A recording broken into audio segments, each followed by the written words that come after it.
प्रिय मित्रों, भाइयों बहनों और प्यारे बच्चों, मैं आर.के. सिंह आप सभी का एक बार फिर से हार्दिक स्वागत करता हूं।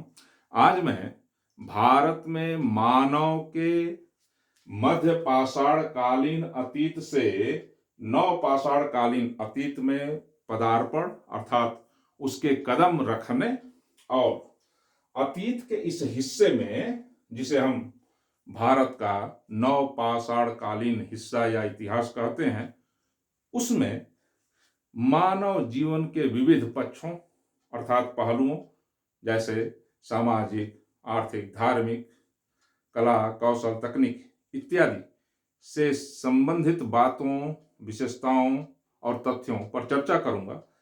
लेकिन इसके पूर्व इस नवपाषाण कालखंड की जो अवधि मैंने अंकित की है, जो 4000 वर्ष ईसा पूर्व से 1700 वर्ष ईसा पूर्व अंकित है, इसमें इस अवधि का ये जो अंत का पड़ाव है अर्थात 1700 वर्ष ईसा पूर्व, इसमें संशोधन की गुंजाइश को समझते हुए मैं थोड़ा सा इसको संशोधन करूंगा और इसे संशोधित करते हुए 1700 वर्ष ईसा पूर्व की बजाय 1000 वर्ष ईसा पूर्व तक ले जाऊंगा। वो इसलिए क्योंकि भारत के विभिन्न हिस्सों, मुख्य रूप से पूर्वोत्तर भारत और दक्षिण भारत में के विभिन्न भागों और क्षेत्रों में कुछ नवपाषाण कालीन संस्कृति के तत्वों को ओढ़े हुए, उसको अपनाए हुए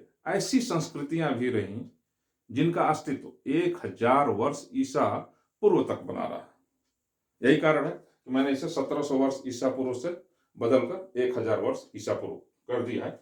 अब यह देखिए, यह नवपाषाण जो कालखंड है लगभग 3000 वर्षों का हमारा अतीत है। हमारे अतीत का यह हिस्सा यानी पाषाण कालीन अतीत का हमारा यह नवीनतम हिस्सा है, क्योंकि हमारा जो पाषाण कालीन अतीत है लगभग 6 लाख वर्षों का है और उन 6 लाख वर्षों में यह जो है लगभग 5,96,000 वर्षों का है, यहां से लेकर यहां तक। तो 5,96,000 वर्षों के बाद यह जो हमारा पाषाण कालीन अतीत है इन दोनों की तुलना में नया है और इसीलिए इसको नवपाषाण काल के नाम से जाना जाता है। इस कालखंड की विशेषता यह है कि इसमें 3-4 संस्कृतियां इसी काल खंड में काल क्रम के अनुसार भारतीय भूभाग के विभिन्न भागों और क्षेत्रों में अस्तित्व में रही। एक तो नव पाषाण कालीन संस्कृति, नवपाषाण कालीन संस्कृति जिसमें मुख्य रूप से मानव द्वारा पाषाण के नए प्रकार के पॉलिश किए हुए उन्नत किस्म के पत्थर के औजार और उपकरण बनाए गए।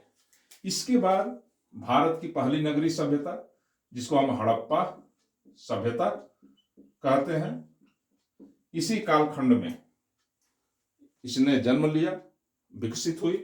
हड़प्पा सभ्यता के बाद भारत के कुछ भागों और हिस्सों में हड़प्पा सभ्यता की समानांतर और हड़प्पा सभ्यता के बाद की कुछ ताम्र पाषाणिक संस्कृतियां भी अस्तित्व में रहीं।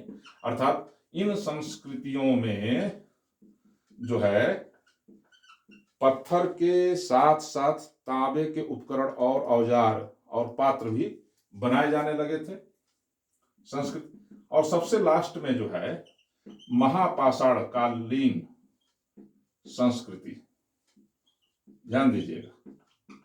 तो ये कालक्रम के अनुसार ये सभी संस्कृतियां भारतीय भूभाग के विभिन्न भागों और हिस्सों में इसी अवधि में भिन्न भिन्न काल खंडों या समय के भिन्न भिन्न पड़ाव पर इन्होंने जन्म लिया, विकसित हुई, पोषित हुई, जिनमें सबसे प्राचीनतम तिथि नवपाषाण कालीन संस्कृति की है।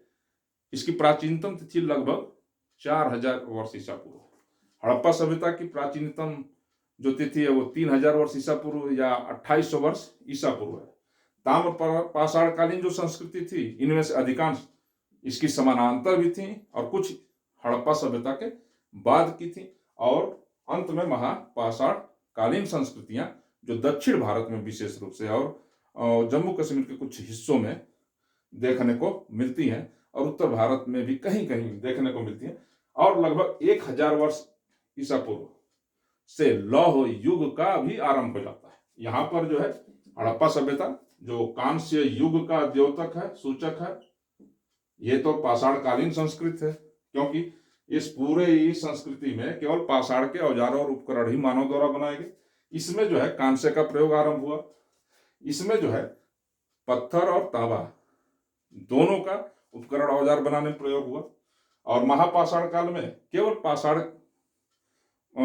इसको हम बाद में चर्चा करेंगे। और 1000 वर्ष ईसा पूर्व आते आते लोहे से मानव परिचित हो गया भारतीय भूभाग में, और यहीं से लौह युग आरंभ हो गई। तो आज हम अपनी चर्चा यहीं तक रखेंगे, नवपाषाण कालीन इतिहास तक।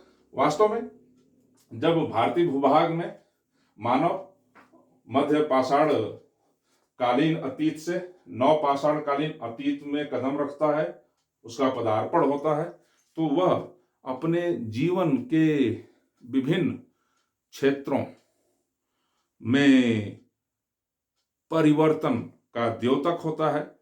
इस कालखंड का मानव पूर्ण रूप से अब उपभोक्ता की बजाय उत्पादक की भूमिका में आ जाता है।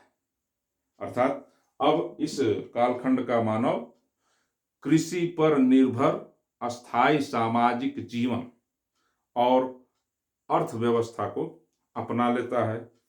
इसी कालखंड में मानव पहली बार कुम्हार की चाक पर मिट्टी के निर्मित मृद भांडों यानी पात्रों को बनाना आरंभ करता है, उसका अपने जीवन में उपयोग करता है। इसी कालखंड में पहली बार मानव गेहूं और जौ की खेती करता है, और अन्य उत्पादक फसलों की भी खेती करता है, लेकिन गेहूं और जौ का पहली बार इसमें होता है। और इसी कालखंड में मानव जो है कच्ची मिट्टी से निर्मित ईंटों के निर्माण की कला को जन्म देता है, उसका आवास बनाने में प्रयोग करता है। और इसी कालखंड में मानव पहली बार भारतीय भूभाग में बस्तियां बसाता है, ग्रामीण स्तर की बस्तियां बसाता है, बनाता है। और इसी कालखंड में विविध शिल्पों और कलाओं का भी जन्म होता है। इसी कालखंड में धातु कर्म भी जन्म लेता है भारत में पहली बार। और इसी कालखंड में पहली बार कुछ जंतुओं को पालतू बनाए जाने का प्राचीनतम साक्ष्य प्राप्त होता है। यद्यपि पशुपालन का प्राचीनतम साक्ष्य मध्य पाषाण कालिक स्थल बागोर और आजमगढ़ से मिला था, जिसमें सबसे प्राचीन बागोर उपलब्ध कराता है। तो आज मैं इन सभी विशेषताओं पर चर्चा के साथ अब हम आपको इस नवपाषाण काल से संबद्ध कुछ नवपाषाण कालिक स्थलों पुरा स्थलों की ओर ले चलूंगा, जिसमें सबसे महत्वपूर्ण है वर्तमान भारत किंतु अविभाजित भारत के बलूचिस्तान का जो क्षेत्र है। यहाँ पर पहाड़ियों से एक नदी निकलती है जिसको बोलन नदी कहते हैं। बोलन नदी या बोलन दर्रे के आसपास ये इस दिशा में बहती है, ऐसे बोलन नदी ऐसे। तो यहाँ पर बोलन दर्रा है, बोलन दर्रे के पास ही यह जो बोलन नदी बह रही है, इसके पश्चिमी किनारे पर इसकी जलोढ़ उपजाऊ मिट्टी से निर्मित एक मैदान है जिसे कोची का मैदान कहते हैं, और इसे पाकिस्तान में रोटी का कटोरा के नाम से भी जाना जाता है, क्योंकि यहाँ की जो जलोढ़ मिट्टी है कोची के मैदान की, यह अधिक मात्रा में गेहूं का उत्पादन करने के लिए अनुकूल है, इसलिए इसको रोटी का कटोरा के नाम से भी जानते हैं, कोची का मैदान। तो कोची के इसी मैदान में मेहर गढ़ नाम का एक नवपाषाण कालिक स्थल है। यह नवपाषाण कालिक के साथ साथ हड़प्पा सभ्यता का भी एक महत्वपूर्ण स्थल है। जब इसकी खुदाई की गई तो जो सबसे निचला स्तर एकदम नीचे पाया गया वो नवपाषाण कालिक, उसके बाद प्राक हड़प्पा कालीन, यानी हड़प्पा सभ्यता के परिपक्व अवस्था में आने से पूर्व की जो अवस्था है उसके सबूत प्राक हड़प्पा कालीन मिलता है। यहाँ की क्या क्या विशेषताएं थी ये समझ लीजिए। इस मेहरगढ़ से विविध पुराने साक्ष्य मिलते हैं, विविध तरह के साक्ष्य मिलते हैं। इनमें से अधिकांश जो है हड़प्पा सभ्यता में उनकी झलक देखने को मिलती है। यही कारण है कि मेहरगढ़ की जो संस्कृति थी, ग्रामीण संस्कृति, इसे भारत की पहली नगरीय सभ्यता यानी हड़प्पा सभ्यता की अग्रगामी यानी प्रिकर्सर कहा जाता है। यहाँ की क्या क्या विशेषता? यहाँ पर दक्षिण एशिया यानी भारतीय उपमहाद्वीप की प्राचीनतम नवपाषाण कालिक बस्ती, यानी भारत में मानव बस्ती का प्राचीनतम साक्ष्य लगभग 7,000 वर्ष ईसा पूर्व और 5,000 वर्ष ईसा पूर्व के बीच के कालखंड में मानव बस्ती के होने के प्रमाण मिलते हैं, जो लगभग 200 हेक्टेयर क्षेत्रफल में फैला हुआ था, यानी लगभग 20 लाख वर्ग मीटर अर्थात 2 वर्ग किलोमीटर के क्षेत्रफल में फैला हुआ था। यहीं पर संपूर्ण दक्षिण एशिया यानी भारतीय उपमहाद्वीप में गेहूं और जौ का खेती किए जाने का प्राचीनतम साक्ष्य प्राप्त होता है। भारतीय भूभाग में मानव ने सर्वप्रथम जौ की कृषि की है, इसको भी याद रख लीजिए। जौ वह पहला अन्न है या अनाज है जिसकी खेती किए जाने का प्राचीनतम साक्ष्य भारतीय भूभाग में यहीं से मिलता है, और गेहूं का भी मिलता है। इन दोनों में सबसे प्राचीन जौ मानी जाएगी। साथ ही यहाँ पर खजूर और कपास की खेती, ध्यान दीजिएगा, मेहरगढ़ में पूरे विश्व में कपास की खेती किए जाने का प्राचीनतम साक्ष्य मिला है। यहाँ की बस्ती के जो साक्ष्य मिले हैं खुदाई में, वहां से एक आवास के भीतर चूल्हे में कपास के बीज पाए गए, और यहाँ पर गेहूं की 4 किस्मों के साक्ष्य प्राप्त हुए हैं, और साथ ही अन्य फसलें भी यहाँ उपजाई जाती थी, कुछ दालें भी उपजाई जाती थी। यहाँ पर पहली बार भारत में कुम्हार की चाक पर निर्मित मिट्टी के बर्तन यानी पात्र का प्राचीन साक्ष्य मिला है। यहाँ के मिट्टी के बर्तनों पर पीपल के पत्तों का अंकन किया गया है, यानी उसे पीपल के पत्तों की अंकना करके सजाया संवारा गया है। और यहीं पर पहली बार भारत में कच्ची ईंटों से निर्मित, कच्ची मिट्टी के ईंट बनाए जाने का प्राचीनतम साक्ष्य प्राप्त हुआ है, और उन्हीं कच्ची मिट्टी से निर्मित ईंटों का प्रयोग आवास बनाने में इनके द्वारा यहाँ पर किया गया। यहाँ पर संपूर्ण दक्षिण एशिया यानी भारतीय उपमहाद्वीप में भैंसा पाले जाने का तो बागोर में पाया गया था, लेकिन भैंस का नहीं पाया गया इस हिस्से में।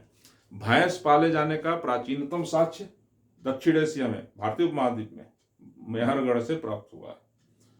और यहाँ पर धातु कर्म को जन्म देने का भी साक्ष्य प्राप्त हुआ, यानी यहाँ से क्रूसिबल यानी जो है प्रगलन पात्र, जिसमें धातु को गला करके उसको फिर वांछित आकृति और आकार में ढाला जाता है सांचों में, उसका साक्ष्य प्राप्त हुआ है।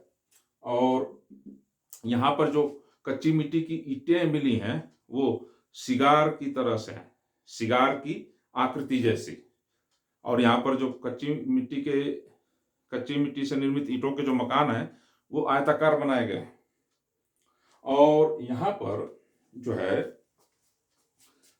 व्यापार यानी वस्तुओं की अदला बदली यानी वस्तु विनिमय के माध्यम से व्यापार को जन्म दिए जाने का भारत में दक्षिण एशिया में प्राचीनतम साक्ष्य प्राप्त हुआ है, क्योंकि यहाँ की बस्ती का जब खुदाई की गई तो कई आवास स्थलों से जो है लाजवर्द नाम के रत्न और फिरोजा नाम के रत्न के मनकों से बनी मालाएं, हार, कंगन मिले हुए।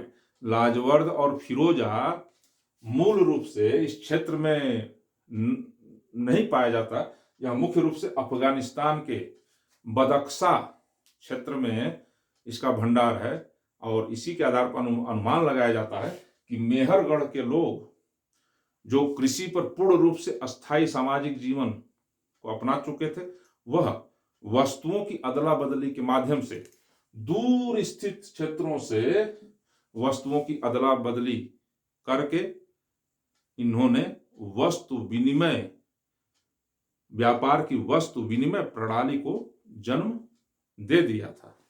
तो ये सभी बातें हुई, मैंने आपको बताई। अब मैं थोड़ा सा श्रीनगर की ओर चलता हूं। ये देखिए वर्तमान श्रीनगर है। श्रीनगर से उत्तर पश्चिम में एक जगह है जिसको हम बुर्ज होम कहते हैं, और इसके दक्षिण पूर्व में एक स्थान है, वो गुफ कराल है। तो ये बीच में श्रीनगर है और इसके उत्तर पश्चिम में बुर्ज होम है और ये गुफ कराल। बुर्ज होम का जो शाब्दिक अर्थ है, इसका शाब्दिक अर्थ होता है भुर्ज वृक्ष, भुर्ज वृक्षों वाला क्षेत्र। यानी बुर्ज होम नाम के पूरा नवपाषाण कालिक स्थल पर भोज के या बुर्ज के बहुत अधिक मात्रा में वृक्ष पाए जाते हैं। यही कारण है कि यहाँ का नाम बुर्ज होम रखा गया। यहाँ पर भारत के पुरातात्विक इतिहास में पहली बार गड्ढे खोद करके मानव द्वारा आवास के रूप में प्रयोग में लाए जाने का प्राचीनतम साक्ष्य प्राप्त हुआ। यानी यहाँ का जो मानव था, जमीन में गड्ढे खोद करके गोलाकार, कहीं कहीं आयताकार और वर्गाकार भी है, लेकिन अधिकांशतः जो है गोलाकार है, उनमें वो रहता था। और गोलाकार गड्ढों की फर्श में स्तंभ यानी खंभे गाड़ करके उसके ऊपर घास फूस की छत लाद देता था और उसमें रहता था। क्योंकि इन गड्ढा घरों में, जिन्हें गर्त आवास कहते हैं, उनमें सीढ़ियां भी बनी हुई मिली हैं। उनमें दीवार खड़ी करके उनको कहीं कहीं 2 कक्षों में और कुछ विशेष स्थानों में बांटा भी गया है। यहाँ के लोग की एक और विशेषता थी कि ये जो मृत लोगों का, मृत मानव का समाधान करते थे, तो ये घर के यानी आवास के फर्श में ही या आवास के नजदीक। लेकिन यहाँ पर संपूर्ण भारत में पहली बार जो है पशुओं यानी जानवरों को भी पृथक से कब्रों में दफनाए जाने का प्राचीनतम साक्ष्य मिलता है। बुर्ज होम एक ऐसा नवपाषाण कालिक स्थल है जहां पर पहली बार जानवरों यानी पशुओं को पृथक कब्रों में स्वतंत्र रूप से दफनाए जाने का प्राचीनतम साक्ष्य मिलता है। और यहीं पर मनुष्य को पहली बार, मनुष्य के साथ पहली बार कुत्ते को एक ही कब्र में दफनाए जाने का भी प्रमाण मिलता है। यहाँ के लोग मुर्गे का पालन करते थे, यानी इनके द्वारा मुर्गा पाले जाने का भी प्राचीनतम साक्ष्य प्राप्त हुआ है। यहाँ के लोग पूर्ण रूप से कृषि पर अभी निर्भर जीवन शैली को नहीं अपनाए हुए थे, क्योंकि यहाँ पर खेती किसानी किए जाने का जो है आंशिक ही साक्ष्य मिला है। यहाँ पर 2 शिलाओं पर एक महिला को हिरण का शिकार करते हुए, धनुष बाण की सहायता से शिकार करते हुए दर्शाता है, जो इस बात का द्योतक है कि यहाँ के लोग अभी भी इस काल में शिकार के माध्यम से अपने भोजन संबंधी आवश्यकताओं की पूर्ति करते थे। यहाँ पर हड्डी से निर्मित सुइयां मिली हैं, जो इस बात का प्रमाण है, या लोग इतिहासकारों का अनुमान है, पुरातत्वविदों का, कि उन दिनों हड्डी से निर्मित सुइयों की सहायता से सिलाई इत्यादि का कार्य करते थे। हड्डियों से निर्मित तमाम जो है मनकों की माला, यानी उनके छोटे छोटे टुकड़ों, मन के नुमा टुकड़े बनाकर उनकी मालाएं बनाई। यहाँ पर 12 सिंगे की सींग से निर्मित उपकरण और औजार भी पाए गए हैं। और बुर्ज होम को इस नवपाषाण काल का हड्डियों से औजार और उपकरण बनाए जाने का एक उद्योग केंद्र भी माना जाता है नवपाषाण कालीन इतिहास में भारत के। अब देखिए, अब हम चलते हैं गुफ कराल। गुफ कराल का अर्थ होता है कुम्हार की गुहा, अर्थात यहाँ के लोग भी जो है जमीन में गड्ढे खोद करके अपना आवास बनाते थे। यहाँ देखिए थोड़ा सा बुरजहों में एक बात छूट गई। बुरजहों में एक ऐसा गड्ढा घर मिला है, आवास गृह, गड्ढे में पिट होम, जिसकी फर्श पर लगभग 45 की संख्या में स्तंभ गर्त यानी खंभे गड़े होने के उस समय में साक्ष्य प्राप्त हुए, जो इस बात की ओर संकेत करते हैं कि यह एक बहुत बड़ा गड्ढा घर रहा होगा और इसका उपयोग सार्वजनिक सभाओं इत्यादि के लिए किया जाता होगा। गुफ कराल में भी गड्ढा घर बना बना करके मानव रहता था, लेकिन यहाँ के लोग जो है कृषि पर निर्भर जीवन शैली को अपना चुके थे। यहाँ से कई फसलों, गेहूं, जौ और कई तरह की दालों की खेती किए जाने के साक्ष्य प्राप्त होते हैं।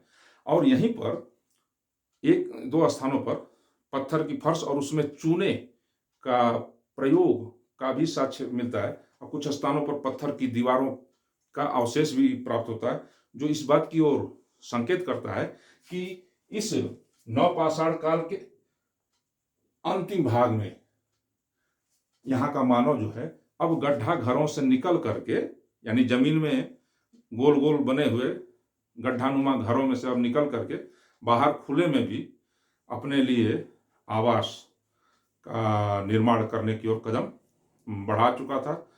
अब यहाँ बुर्जहोम में देखिए एक चीज छूट गया है। बुर्जहोम में एक लंबी गर्दन वाला पात्र मिला है मिट्टी का, और इस लंबी गर्दन वाले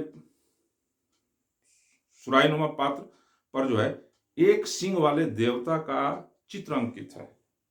एक सिंह वाले देवता का, जो इस पूरे कालखंड में और किसी भी नवपाषाणिक स्थल से प्राप्त नहीं होता। यह हड़प्पा कालीन सभ्यता के कोटदीजी से ही केवल देखने को मिलता है इसका साक्ष्य। तो इसको आप जो है वो करिएगा। ध्यान दीजिए, यहाँ पर जो है इस मेहरगढ़ और बुर्जहोम और गुफकराल, यहाँ पर मिट्टी से बनी हुई तमाम मूर्तियां, छोटी छोटी मूर्तियां जिनको मृड मूर्ति कहते हैं, वो भी मिली हैं, जिनमें मुख्य रूप से कुबड़ वाला वृषभ यानी सांड जिसकी बड़ी कुबड़ उसमें है, उसको बनाया गया है। और मेहरगढ़ से ध्यान दीजिएगा, पहली बार भारत के पुरातात्विक इतिहास में विस्तृत केश सज्जा यानी बालों से विस्तृत रूप से सजी सवरी एक स्त्री की मृड मूर्ति यानी मिट्टी की मूर्ति पहली बार मेहरगढ़ से प्राप्त हुई है। और ऐसा इन सब बातों को ध्यान दीजिएगा। कुल ले दे करके इस नवपाषाण कालीन संस्कृति में जो मानव है वह अब उपभोक्ता से उत्पादक की भूमिका में आ गया था। हाँ, यह है कि अभी उत्पादन इतना नहीं हो रहा था अन्न का कि वह जो है व्यापार इत्यादि को जन्म दे पाता। इस कालखंड में मानव द्वारा जो कृषि उत्पादन किया जाता था वह केवल उनके जीवन निर्वाह के लिए ही पर्याप्त था।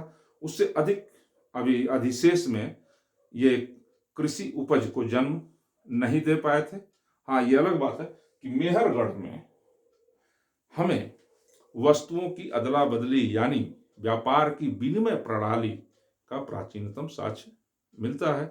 तो इन्हीं सब शब्दों के साथ अब जो है यहाँ देखिए मेहरगढ़ में हंसिया यानी फसल काटने की का प्राचीनतम साक्ष्य प्राप्त हुआ है। भैंस पाले जाने का प्राचीनतम साक्ष्य प्राप्त, ये तमाम बातें हैं। तो ठीक है, अब नेक्स्ट वीडियो में अन्य स्थलों को हम लेकर आएंगे। धन्यवाद।